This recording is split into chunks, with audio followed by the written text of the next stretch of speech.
अस्सलाम वालेकुम। आज मैं बात करने जा रहा हूँ बारिश की बीमारियों के बारे में। जैसा कि आपको मालूम है कि आजकल बारिशें बहुत ज़्यादा हो रही हैं, पूरे पाकिस्तान में सैलाबी माहौल है। तो इस सिलसिले में एक तो यूँ मालूम होता है कि अल्लाह की रहमत बरस रही है और उससे बेजान चीज़ों में जान पड़ जाएगी। मसलन जितना सब्ज़ा होता है, उस सब्ज़े को बारिश की बहुत सख्त ज़रूरत होती है। तो बारिश होने से उनमें नई ज़िंदगी की लहर दौड़ जाती है। बारिश की जहाँ पर खुशी होती है, वहीं पे इसके कुछ मनफी असरात भी होते हैं जो इंसानी सेहत के लिए नुकसानदेह हो सकते हैं। इनमें नमी, गंदगी, बारिश का पानी जमा होना जिसमें मच्छरों की बहुतात हो जाती है। उसके अलावा लोगों को और तरह तरह के मसाइल भी होते हैं, और ख़ास करके जो कम मुदाफ़ियत बर्दाश्त करने वाले लोग होते हैं, जिनमें बच्चे, बूढ़े और बीमार लोग शामिल होते हैं, उनको ज़्यादा मुतासर होना पड़ता है। लिहाजा इसलिए कहा जाता है कि बारिश रहमत तो है ही है, लेकिन अगर उसकी मुकम्मल एहतियात ना की जाए तो इससे ज़हमत भी बन जाती है। तो आज की वीडियो में मैं कोशिश करूँगा कि ज़्यादा से ज़्यादा लोगों को आगाही देने के लिए बात की जाए और बारिश की बीमारियों के बारे में बात की जाए, और फिर आखिर में कुछ होम्योपैथिक दवाएं हैं जो इन सारी बीमारियों में काम आती हैं, उनके बारे में भी गुफ्तगू होगी। इसलिए मेरी आपसे गुजारिश है कि आप इस वीडियो को मुकम्मल देखें ताकि आपको मुकम्मल आगाही हासिल हो, और दूसरों को भी इसका मशवरा दें ताकि जिन लोगों को पता नहीं और वो तरह तरह के मसाइल से दो चार हो जाते हैं, उनको भी फ़ायदा हो। सबसे पहली बीमारी जो बारिश में होने के ख़तरात होते हैं वो है डेंगू बुखार। इसकी वजह एक एडीज़ मच्छर होता है, और डेंगू की इलामात में तेज़ बुखार होना, आँखों के पीछे दर्द, जिस्म में शदीद दर्द, सुर्ख दाने। इसकी एहतियात के लिए ज़रूरी है कि मच्छर से बचाव के तरीक़े मच्छरदानी के इस्तेमाल किए जाए, और मुख्तलिफ़ चीज़ें जो मुख्तलिफ़ कंपनियां जैसे मच्छर बत्ती और इस तरह के ऑयल्स वगैरह बनाती हैं जो आपको सूट करते हों, उनका इस्तेमाल करें। पानी खड़ा ना होने दें।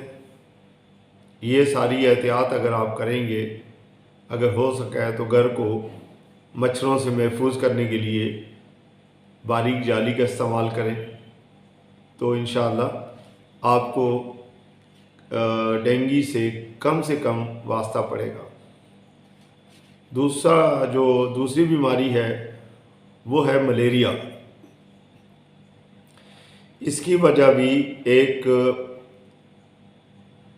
एनोफिलस मच्छर ही होता है, और इस बुखार की इलामात में वक्फे से बुखार होना, सर दर्द या सर्दी लगना, पसीना आना। अब इसमें क्या एहतियात करनी चाहिए? मच्छरदानी का इस्तेमाल, पानी की निकासी का ख़ास ख्याल रखा जाए ताकि बाज़ कच्चे घर में पानी खड़ा होता है और लोग उसका ख्याल नहीं करते, तो इस बात का ख्याल करना चाहिए। एक और बीमारी है जैसे टाइफाइड, या दूसरे अल्फाज में इसको बड़ा बुखार भी कहा जाता है। इसकी वजह आलूदा पानी या आलूदा खाना हो सकता है। इलामात में बुखार होना, पेट दर्द होना, कमज़ोरी महसूस होना, कब्ज़ या असाल, इनमें से कोई भी एक वजह हो सकती है। इसमें एहतियात के लिए ज़रूरी है कि साफ़ पानी पिया जाए, बाहर का खाना कम से कम खाया जाए। कोशिश करें कि घर पे चाहे बहुत ही सादा ही खाना हो, लेकिन वो बेहतर है बाहर के खाने से। एक और बीमारी इस मौसम में होती है, उसे कहते हैं डायरिया या हैज़ा, कॉलरा जैसे क्या कहा जाता है, असाल की बीमारी या हैज़ा, फूटना।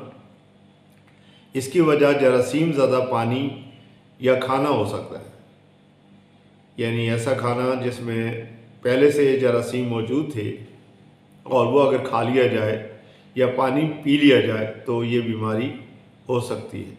इलामात में पानी जैसे दस्त, कमज़ोरी और उल्टी। इसकी एहतियात के लिए ज़रूरी है कि पानी उबाल कर पीना चाहिए, सफाई का ख़ास ख्याल रखें। एक और वजह फंगल इन्फेक्शंस, यानी वजह उसकी क्या होती है, नमी, पसीना, गीले कपड़े। इसमें आम तौर पे बदन में ख़ारिश हो जाती है और इलामात के तौर पे जिल्द पर ख़ारिश या लाल धब्बे या बदबू होना।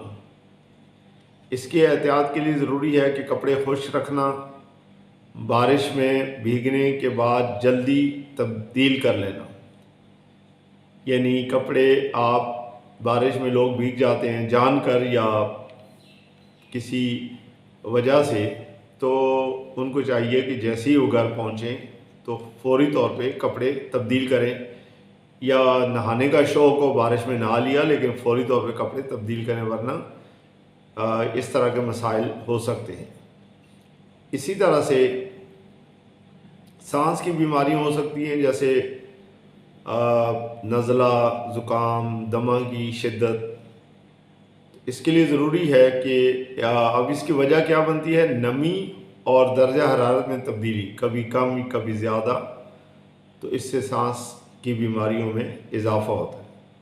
अब इन इलामात में छींकें आना, नाक बंद हो जाना, सांस लेने में दिक्कत होना, तो ये सारी इलामात सामने आ जाती हैं। एहतियात के तौर पे बारिश के बाद भीगने से परहेज़ करें, गर्म कपड़ों का इस्तेमाल करें। अब अगरचे सब बीमारियों के साथ साथ आपको एहतियात बता दी गई हैं, लेकिन ओवरऑल अगर हम देखें तो बारिश के मौसम में जो मजमूई तौर पे एहतियात सामने आती हैं, साफ़ पानी पीना, उबाल कर या फ़िल्टर शुदा, बारिश में भीगने से गुरेज करें, मच्छरों से बचाव के तरीके अपनाएं, स्प्रे, जाली, मच्छरदानी वगैरह, हाथ धोना खाने से पहले और बाद, ये आदत अपनाएं। बच्चों का ख़ास ख्याल रखें, गीले कपड़ों को फौरी तब्दील कर लें, बाहर की चीज़ें खाने से परहेज़ करें। तो ये सारी चीज़ें अगर हम करेंगे तो ये जितनी भी 5-6 बीमारियों के बारे में बताया गया है, उनसे मजमूई तौर पे बचा जा सकता है। एक ख़ास इलामत ये भी है कि नालियों और गलियों में पानी जमा हो जाता है तो लोग उसका ख्याल नहीं करते, उसमें बच्चे खेलते हैं, तो इस बात का भी ख्याल किया जाए कि उस तरह का पानी जमा ना होने दिया जाए। अब हम बात करेंगे कुछ होम्योपैथिक मेडिसिन्स की जो इन तमाम बीमारियों में फ़ायदेमंद हैं। उसमें नंबर 1 पे आती है आर्सेनिक एल्बम 30 में। ये ख़ास करके फूड पॉइजनिंग हो जाए, असाल हो जाए, उल्टी, कमज़ोरी, तो उस सूरत में दिन में 2 बार कम से कम 2 दिन तक इसके 5-5 कतरे इस्तेमाल किए जाएं सुबह शाम, तो इंशाअल्लाह फ़ायदा होगा। एक और दवा है जिसका नाम है एपोटोरियम पर्फ 30 में। इस्तेमाल इसका डेंगू जैसे दर्द,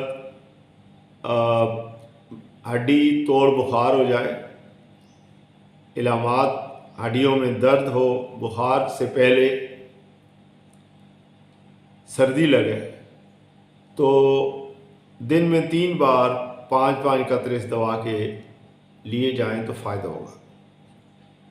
एक और दवा है जिसे कहते हैं बेलाडोना, ये भी 30 में इस्तेमाल की जाए और इसके इस्तेमाल के लिए अचानक तेज़ बुखार हो जाए, जिस्म गर्म हो जाए, चेहरा सुर्ख हो जाए, तो हर 4 घंटे के बाद जब तक बेहतरी नहीं हो जाती इसके 5-5 कतरे इस्तेमाल किए जाए तो बहुत फ़ायदा होगा। बारिश अल्लाह की रहमत है, लेकिन अगर एहतियात ना की जाए तो यही मौसम बीमारियों की वजह बन सकता है। साफ़ सुथरा रहकर, पानी की हिफाजत करके और बरवक्त इलाज हमको अपनी और अपने प्यारों की सेहत की हिफाजत का दर्स देता है। लिहाजा आपको चाहिए कि मौसम से ज़रूर इंजॉय करें, लुत्फ़ अंदोज़ हों, लेकिन साथ साथ इन एहतियाती तदबीर का भी ख्याल करें। और अगर आपको ज़रूरत पड़े तो ये होम्योपैथिक मेडिसिन जो बताई गई हैं ये बहुत फ़ायदेमंद है। इसमें सिर्फ ये होता है कि आप अपनी इलामात को अच्छी तरह से स्टडी करें, देखें और उसके मुताबिक दवा इस्तेमाल करें। अगर इन तीनों दवाओं का इस्तेमाल किया जाए बारी बारी 2 से 3 दफ़ा, तब भी कोई नुकसान नहीं है बल्कि फ़ायदा होगा। मुझे उम्मीद है कि मेरी ये वीडियो आपको अच्छी लगेगी और बहुत सारी जो चीज़ें बताई गई उस पर आप अमल करेंगे और फ़ायदा उठाएंगे। आप मेरे चैनल को सब्सक्राइब करें, वीडियो को लाइक और शेयर करें ताकि उन लोगों को फ़ायदा हो जिनको इससे पहले इस सिलसिले में आगाही हासिल नहीं थी। इंशाअल्लाह फिर मिलते हैं किसी नई बात के साथ। अल्लाह हाफ़िज़।